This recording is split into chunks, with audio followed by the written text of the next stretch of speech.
Mahesh Babu latest మూవీని crazy director Murugadoss తెరకెక్కిస్తున్న సంగతి తెలిసిందే. అయితే సర్వేగంగా జరపాలని అనుకున్న ఈ మూవీ షూటింగ్ మెల్లగా సాగుతుంది. జనవరి చివరికి షూటింగ్ మొత్తం పూర్తి చేయాలని అనుకున్నా ఇంకా చాలా భాగం పెండింగ్ లో ఉంది. ఇప్పుడు మహేష్ బాబు కేంద్ర పాలిత ప్రాంతం జయ్యూతో పాటు ముంబైలో షూటింగ్ కోసం బయలుదేరుతున్నాడు. ఈ రెండు ప్రాంతాల్లో కూడా కేవలం యాక్షన్ ఎపిసోడ్స్ కి సంబంధించిన షూటింగ్ జరగనుందట. టెర్రరిస్టులకు యాంటీ టెర్రరిజం వింగ్ కు మధ్య సాగే పోరాటాన్ని ఉత్కంఠ కలిగించేలా తెరకెక్కించబోతున్నట్లు తెలుస్తుంది. ఈ రెండు పాత్రల్లోనూ కలిపి ఏకంగా నెల రోజుల పాటు షెడ్యూల్ ప్లాన్ చేశారు మురుగదాస్ అండ్ మహేష్. గతంలో కూడా అహ్మదాబాద్ లో నెల రోజులు క్యాంప్ వేసిన మహేష్ అండ్ టీమ్ ఇప్పుడు మరో 30 రోజులు యాక్షన్ దృశ్యాలు చిత్రీకరించనున్నారు. జయ్యూలో టెంపరేచర్, హ్యూమిడిటీ చాలా ఎక్కువగా ఉంటుంది.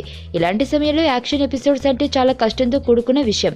అయినా సరే షూటింగ్ మాత్రం ఆగకుండా ప్లాన్ చేయడం విశేషం.